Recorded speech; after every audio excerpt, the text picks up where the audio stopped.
Hi guys, so today we will be going to draw Rizal's live video. It will be cool to know Rizal's life and just show you what has gone on. So let's go ahead and let's get started.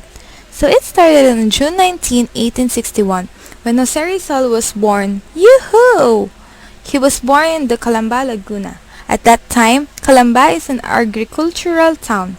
The town was virtually owned by the Dominican friars, and as a friar's estate, Calamba became a prosperous town due to its specialization in the production of sugar. So sweet! But the misfortune suffered by the tenants from the hands of the Guardia Civil and the Dominican friars. A little comeback, Jose's mother nearly died during his delivery owing to his very big head.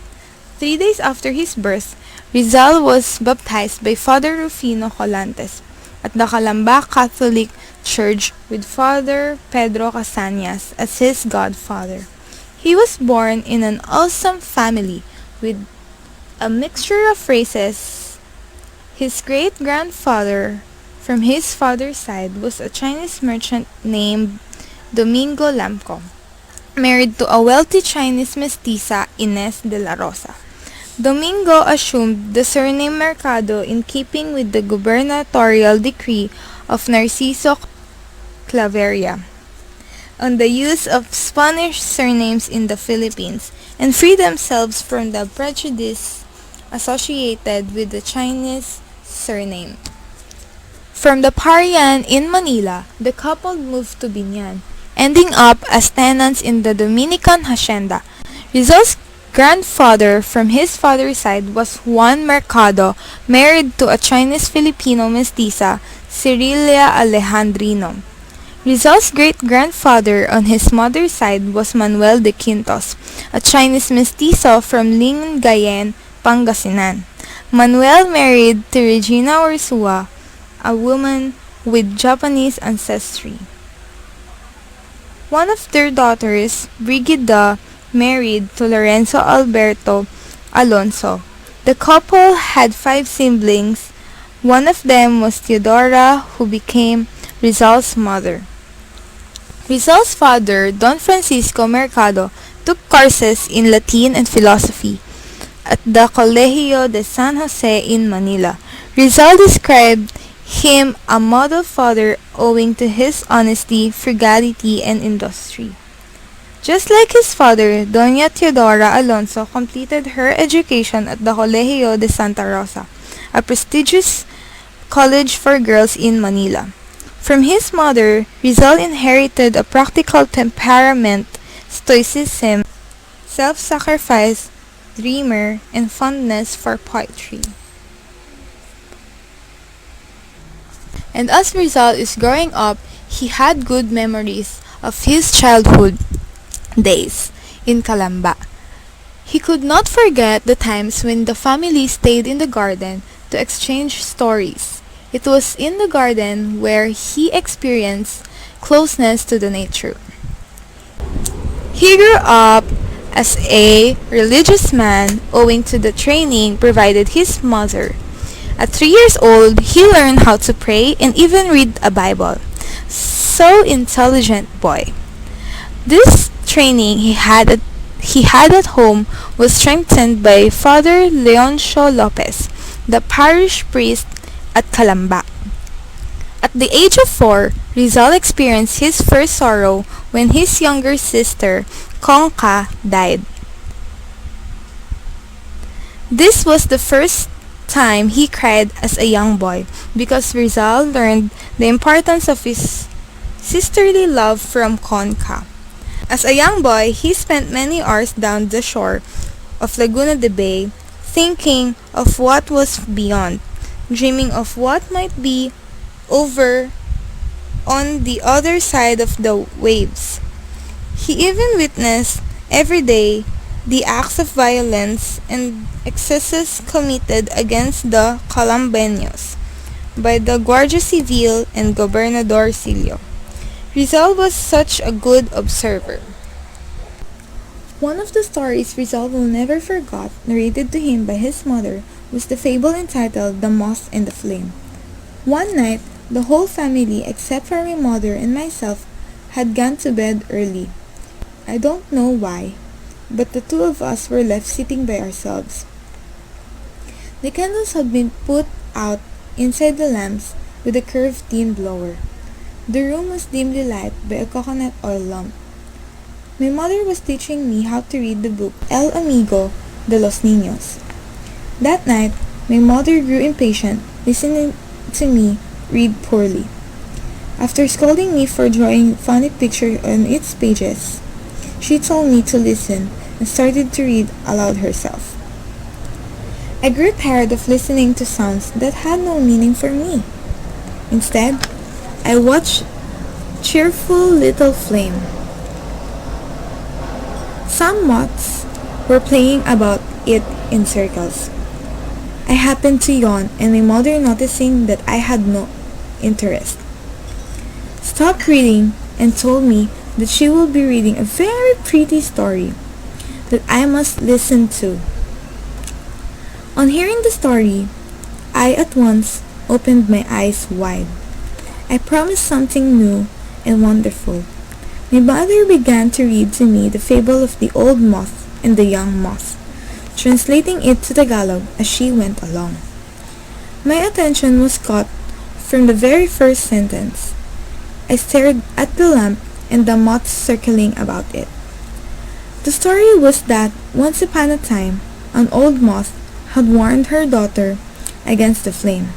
So beautiful, so inviting, yet fatal and deceitful, for it destroyed whoever came too close. She herself, she said, had once been tempted by it. She had barely escaped with the half-burnt wings. The frightened young moth promised to obey, but was soon asking herself, why should my mother try to give me such a scare? Why should I close my eyes to such a pretty sight? These old people are such cowards. They think every fly and elephant, any old dwarf, giant, what harm can it do to me? Whatever she says, if I come near the flame, so as long as I am careful. What am I? A little silly? What a story I shall have for all the other girls if I, being very careful. Take a closer look. What harm can it do to me? Whatever she says, I came near the flame. So as long as I am careful. What am I? A little silly? What a story I shall have for all the other girls if I being very careful. Of course, I'll take a look closer. No sooner said than done, and the little silly little moth went fluttering around the flame. At first, she only felt pleasantly warm, then encouraged her, and she flew closer and closer until at last, dazzled by the flame, fell and perished in it. As she put me to bed, my mother said, see that you don't behave like the young moth. Don't be disobedient, or you may get burnt as it did. I don't know whether I answered or not. The story revealed to me these things until then unknown. The moths no longer were, for me, insignificant insects. Moths talked, they knew how to warn. They advised just like my mother. The light seemed to me more beautiful. It had grown more dazzling and more attractive. I knew why the moths circled the flame. This story left a deep impression on Rizal. For Rizal, the moth died as a victim of its illusion in its search for the light.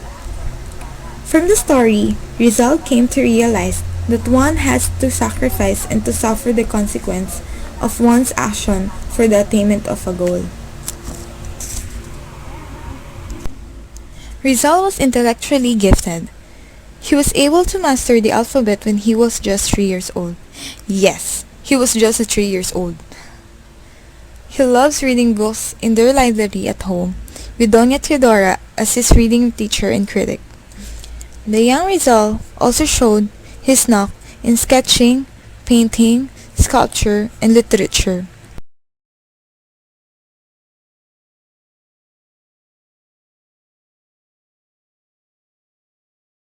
At the age of 8, he was able to write his first poem entitled Sa Aking Kabata, or To My Fellow Children.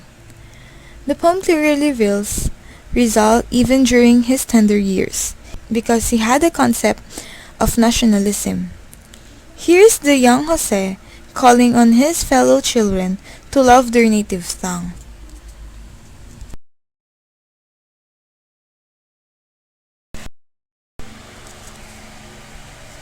As a young boy, Rizal witnessed how his townmates were tortured, treated rudely by the Spanish officials and Guardia Civil, an incident which opened his eyes to the justice regime when his mother was arrested in 1871 due to her alleged complicity in the attempted murder of his uncle's unfaithful wife.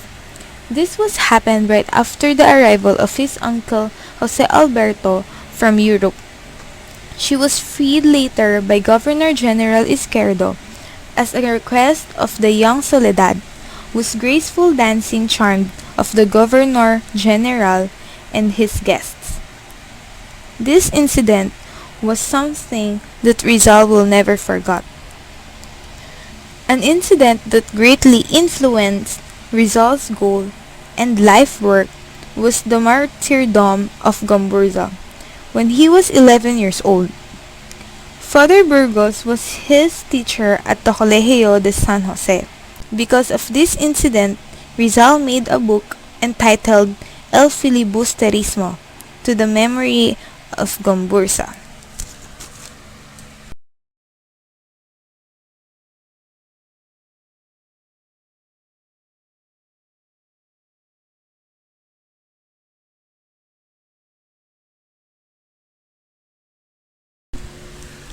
Rizal's first teacher was his mother to prepare him for formal schooling. Later on, Rizal's mother realized that he is already needed a private tutor, Maestro Celestino, followed by Maestro Lucas Padua, then Leon Monroy. It was from Leon Monroy where Rizal's skill in reading, writing, and the rudiments of Latin were honed. Rizal was just like any other children from the Principalia class who was trained to become a middle-class intellectual or ilustrado.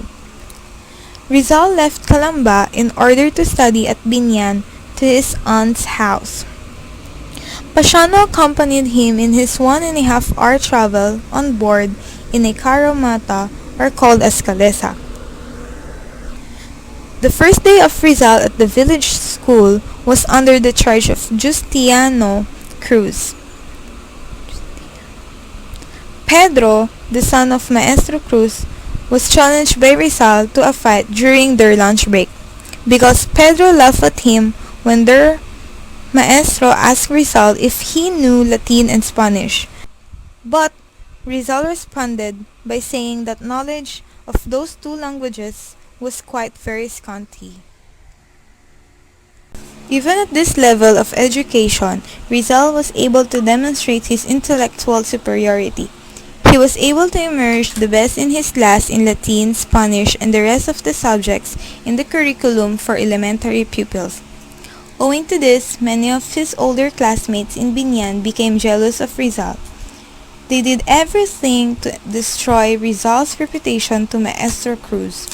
Rizal, then, became involved in numerous school brawls. Thus, he was always required to lie down on the bench to receive from 5 to 6 blows almost every day. Rizal did not enjoy his schooling at the village school under Maestro Cruz. Even he did not like his mentor. He considered him an expert in Latin and Spanish grammars. One thing that he detested from his teacher was the use of corporal punishment that he make pupils learn the lesson for the day. To Rizal, such kind of instruction was barbarous. Rizal's hatred of this kind of teaching was highlighted in his novel Noli Me Tangere. The first thing that Ibarra proposed upon arriving at San Diego was to build a school for the children of the town. To Ibarra, the school has to be a playground of the mind and not a torture chamber, which is so true. Based on Rizal, as a student, it was made clear that he led a very systematic and disciplined life. As early as 4 in the morning, he was already on his toes to attend the mass. By 10 a.m., he will study his lessons and have his breakfast and attend his morning class. Then, he will went home for lunch. After resting for an hour, he had to return for school for his afternoon class from 2 to 5 p.m. At 6 in the evening, he had to pray with his cousins and then study for a while. After supper time, when there was a moon, he played with his nieces in the street. Rizal also took painting lessons under the father-in-law of Maestro Cruz, the old Juan Co. Eventually, Rizal became an apprentice of the old painter. Rizal returned to Calamba after receiving a letter from his sister Saturnina. He returned to his hometown on December 17, 1870. After 1.5 years of schooling in Binyan, he will be seeing his parents again. Yay! Finally! He was so excited because he was going home by himself on board the steamship named Talim. He felt very happy since he will be living in his own home with his own family. And yeah, so that is the Rizal's life in chapter 5 and 6. So thank you guys for watching. Bye. Give it to me, I'm worth it. Baby, I'm worth it. I'm worth it. Give me, I'm worth it. Give it to me, I'm worth it. Baby, I'm worth it. I'm worth it. Give me, I'm worth it. Okay, I tell her bring it back like she loves some. Bring it back like she loves some. In the club with the lights off, but you acting shy for.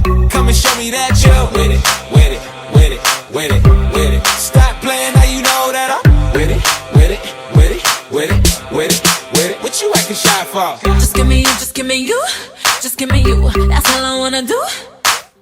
And if what they say is true, if it's true, I'ma give it to you. I may take a lot of stuff, guaranteed I can back it up. I think I'ma call you bluff.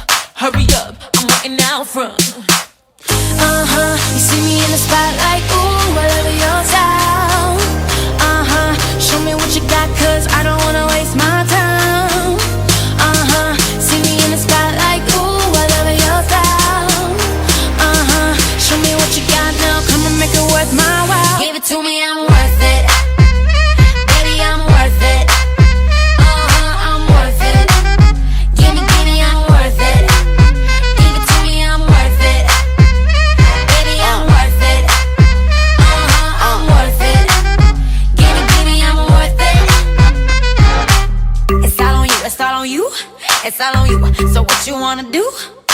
And if you don't have a clue, not a clue, I'll tell you what to do.